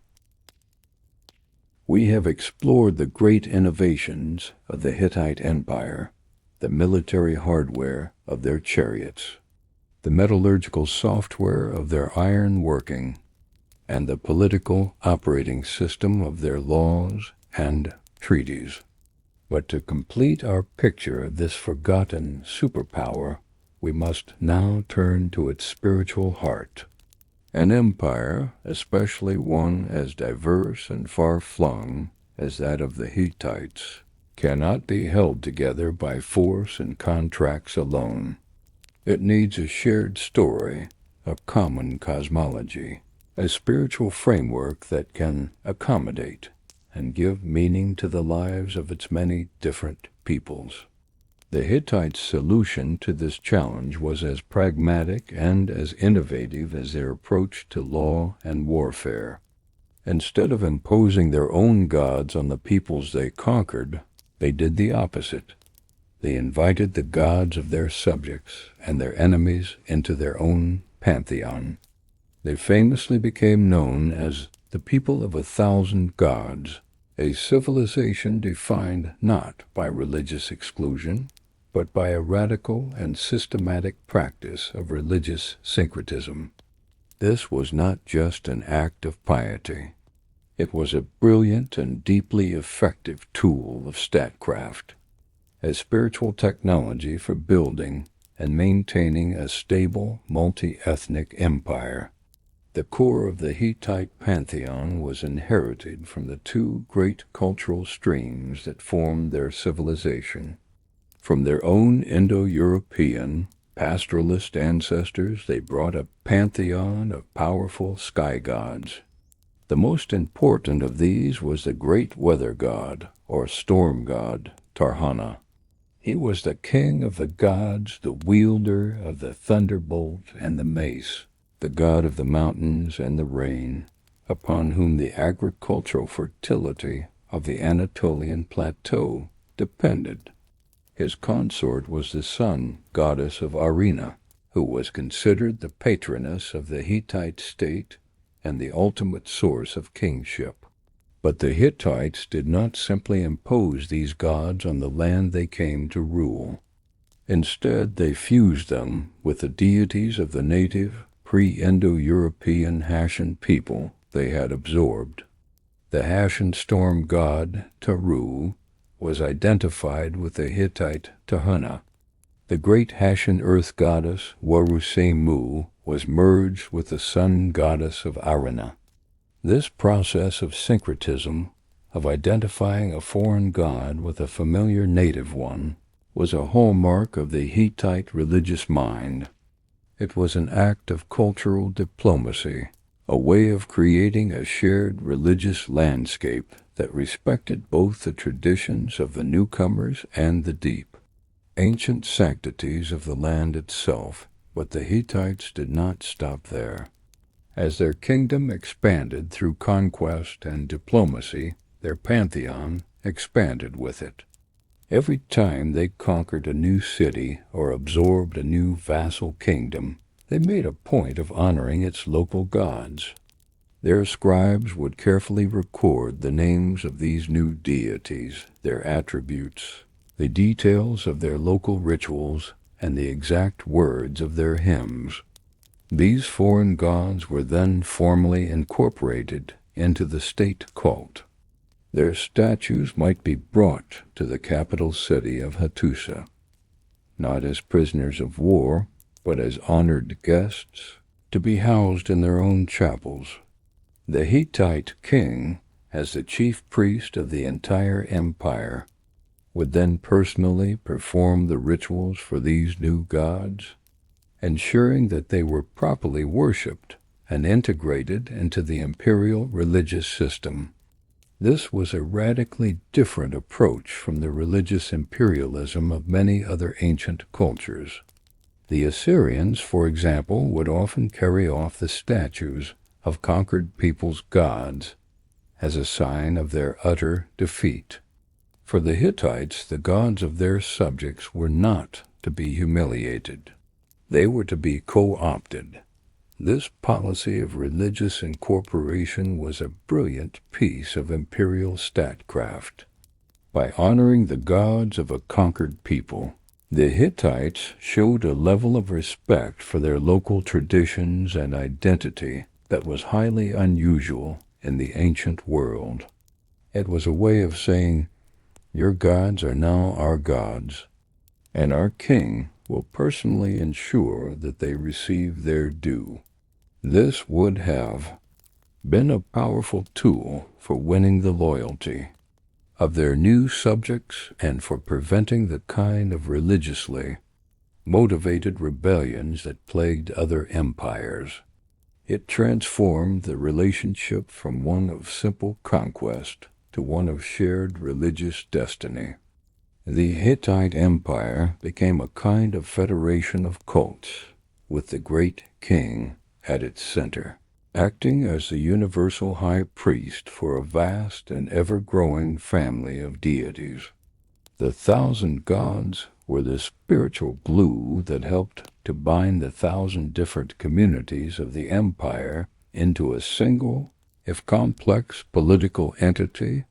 This vast and multicultural pantheon is nowhere more vividly displayed than at the great open-air rock sanctuary of Yatsalikia, located just a short walk from the capital city of Hattusa. Here, in a series of natural limestone rock galleries open to the sky, the Hittite kings of the new kingdom created their most enduring and mysterious religious monument. The walls of these natural chambers are covered in a magnificent carved stone frieze, a grand procession of the entire state pantheon. In the largest gallery, known as Chamber A, 2 great processions of gods and goddesses converge on a central scene.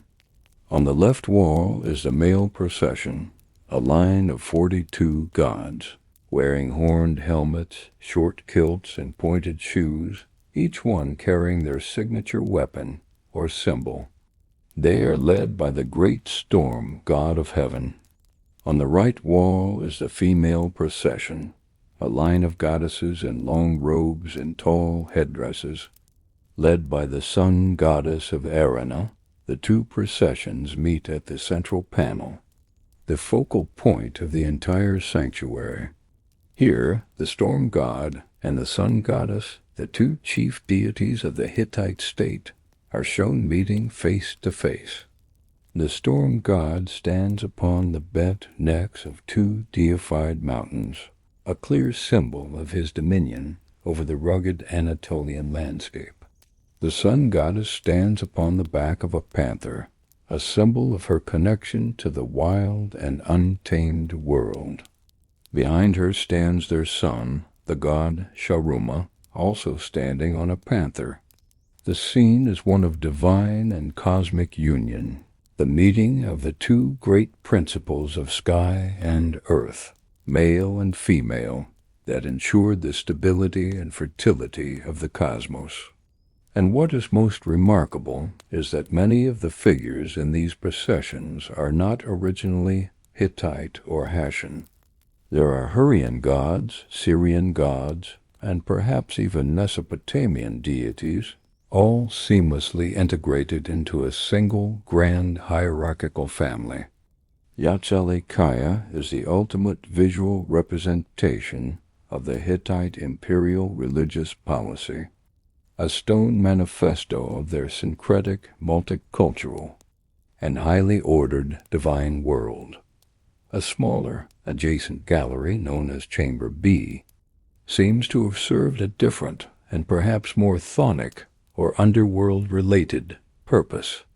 Its walls are carved with a more mysterious set of images. One wall is dominated by a relief of 12 identical gods, all marching in a uniform line, who may represent the gods of the underworld. But the most intriguing carving is a strange and enigmatic scene that has been interpreted as a depiction of the king's deification or his journey into the afterlife. A figure likely the king, Tudalia IV, who was responsible for the final form of the sanctuary, is shown being embraced by his personal patron god, Sharuma. To the right is a unique and powerful image, the so-called sword god. A horned helmet, the sign of divinity, sits atop the hilts of 4 daggers, whose blades plunge down into the rock, their points unseen, as if penetrating the underworld itself. Chamber B feels like a more private, more mysterious space, perhaps used for the funerary cult of the king or for initiation rites, a gateway to the world beyond. The Hittite king's role as the chief priest of this vast pantheon was his most important duty. The Hittite state was, in its essence, a theocracy. The king was not a god, but he was the indispensable link between the human and divine worlds. His life was a constant and grueling series of religious rituals. The archives are filled with detailed ritual protocols, which lay out in excruciating detail the exact sequence of actions, prayers, and sacrifices that the king had to perform for each specific festival. A single festival could last for weeks and involve dozens of different ceremonies at different cult centers across the land. Any mistake, any deviation from the prescribed formula could be catastrophic, risking divine anger and bringing plague, famine, or military defeat upon the land. The king was the nation's primary servant of the gods, his every public action a performance of piety. This deep sense of religious anxiety is a defining feature of the Hittite worldview. Their texts are filled with a sense of humanity's insignificance and helplessness before the vast and often inscrutable power of the gods. The gods were believed to be easily angered and quick to punish. Hittite prayers are often deeply personal and emotional, filled with pleas for forgiveness and confessions of guilt. One of the most remarkable of these is the plague prayers of King Mursili II. The Hittite land was being ravaged by a terrible plague, and Mursili, in a desperate attempt to appease the gods, composed a series of powerful prayers. In them, he does not just ask for relief. He initiates a moral and historical inquiry. He asks the gods, "What have we done wrong?" He orders his priests to consult oracles to determine the source of the divine anger. He looks back at the historical records and confesses the sins of his ancestors, particularly the treachery of his father, Suppiluliuma. It is a profound and moving document, a portrait of a ruler grappling with a national catastrophe in a deeply moral and religious framework. For the Hittites, history, politics, and religion were inextricably intertwined. A military defeat or a natural disaster was never just a secular event. It was a sign of a rupture in the relationship between the kingdom and its 1,000 gods. This need to understand the will of the gods led the Hittites to become masters of the art of divination. They practiced a huge variety of divinatory techniques, many of them borrowed from the Mesopotamians and the Syrians. One of the most common was extispicy, the examination of the entrails of a sacrificed sheep. A trained diviner or bar would read the shape, color, and markings of the animal's liver and other organs which were believed to be a microcosm of the divine world, a kind of divine message board. They also practiced augury, the interpretation of the flight patterns of birds, and a form of lottery-style divination using symbolic tokens. These oracular inquiries were not a sideshow. They were a central part of the state's decision-making process. The king would not launch a military campaign, sign a treaty, or even appoint a minor official without first consulting a battery of oracles to determine if the proposed action was in accordance with the will of the gods. The Hittite state, for all its military and legal pragmatism, was a state run by divine committee. The Hittite approach to the afterlife was also characteristically practical and somewhat gloomy. Unlike the Egyptians, with their elaborate and optimistic vision of a blessed afterlife in the field of reeds, the Hittites seem to have had a much more pessimistic view of what came after death. Their underworld, the dark earth, was a bleak and shadowy place, a land of dust and decay from which there was no return. Their funerary practices were focused not on preparing the deceased for a wonderful new life, but on ensuring that their ghost did not return to haunt the living. The dead were typically cremated, a practice that was unusual in the ancient Near East and may have been part of their Indo-European heritage. The funeral of a king was a long and elaborate 14-day affair, involving a great deal of ritual lamentation, feasting, and offerings designed to placate the spirit of the dead king and to safely transfer his power to his successor. The goal was a clean separation between the world of the living and the world of the dead. The final, cataclysmic end of this complex and powerful civilization came swiftly and violently around the year 1200 BCE, as part of the wider Late Bronze Age collapse. The exact causes of the Hittite Empire's fall are unknown, but it was likely a combination of factors. The great international trade networks that had been its lifeblood were disrupted.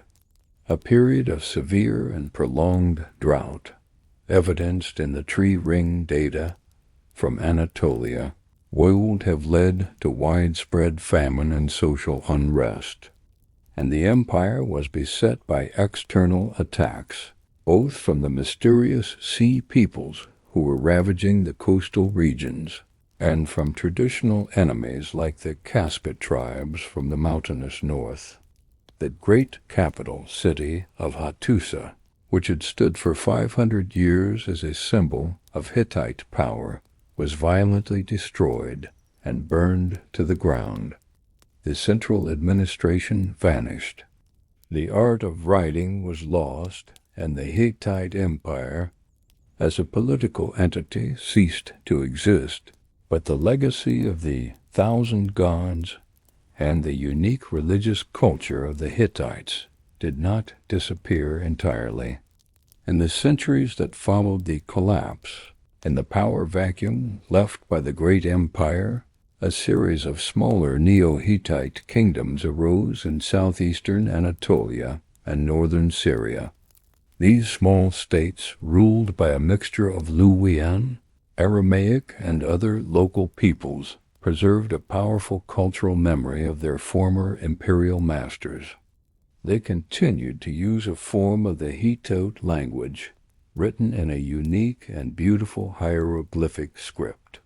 Their art, while displaying a strong new Assyrian and Aramaic influence, also carried on many of the old Hittite religious and royal traditions. They continued to worship the great storm god, Tarhana, and to depict their kings as the chosen servants of the gods. These Neo-Hittite kingdoms were the last faint echo of the lost empire. a cultural afterglow that would persist for another 500 years, before being finally extinguished by the relentless expansion of the Neo-Assyrian Empire.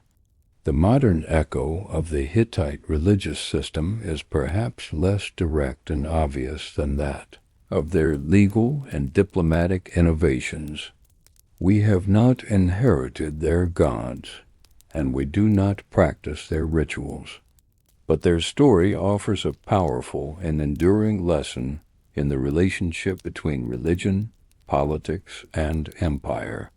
The Hittite model of religious tolerance and syncretism stands in stark contrast to the more exclusionary and often violent religious histories of many later civilizations.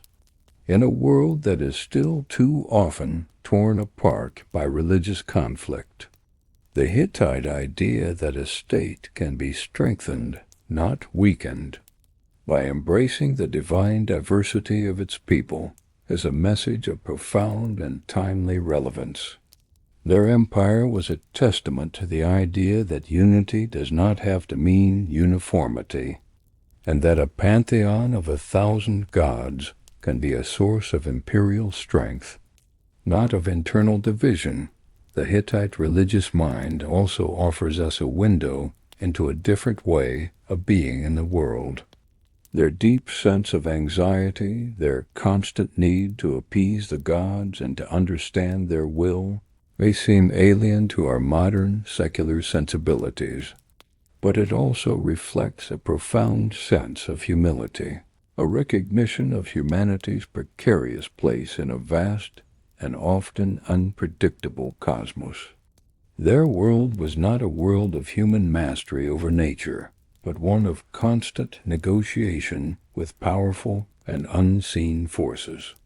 This worldview, with its emphasis on cosmic balance and the dire consequences of human arrogance and transgression, has a powerful ecological resonance in our own time. As we begin to grapple with the unintended consequences of our own attempts to dominate the natural world, in the final analysis, the Hittite Empire was a unique and brilliant synthesis. It was a fusion of the pastoralist, Indo-European traditions of its founders with the ancient, urban, and agricultural traditions of the Hattian and Mesopotamian worlds they came to rule. This synthesis is visible in every aspect of their civilization. Their language was Indo-European, but their script was Mesopotamian. Their chief god was a storm god of the mountains, but his rituals were recorded on clay tablets. Their political structure was a feudal system of personal loyalty, but it was managed through a highly sophisticated and legalistic bureaucracy. And their religion was a vast, multicultural tapestry, a testament to their ability to absorb and adapt, to find unity not in purity, but in diversity. This ability to bridge different worlds, to be both European and Asian, both pragmatic and pious, was the ultimate key to their success, and it is what makes them one of the most fascinating and instructive civilizations of the ancient world. They were the great synthesizers, the builders of a cultural, political, and religious bridge that spanned the ancient Near East. Our journey into the lost world of the Hittite Empire comes to an end. We have traveled to their mountain capital, stood on the battlefield of Kadesh, and sifted through the dusty archives of their laws and letters. We came seeking a half-forgotten kingdom of iron-wielding warriors, and what we found was a civilization of a far greater and more subtle complexity. The Hittites were not just conquerors. They were architects of fortresses, of laws, and of a stable international order. Their story is a powerful testament to a pragmatic and innovative spirit, a mind that was constantly seeking a better, more efficient, and more durable solution.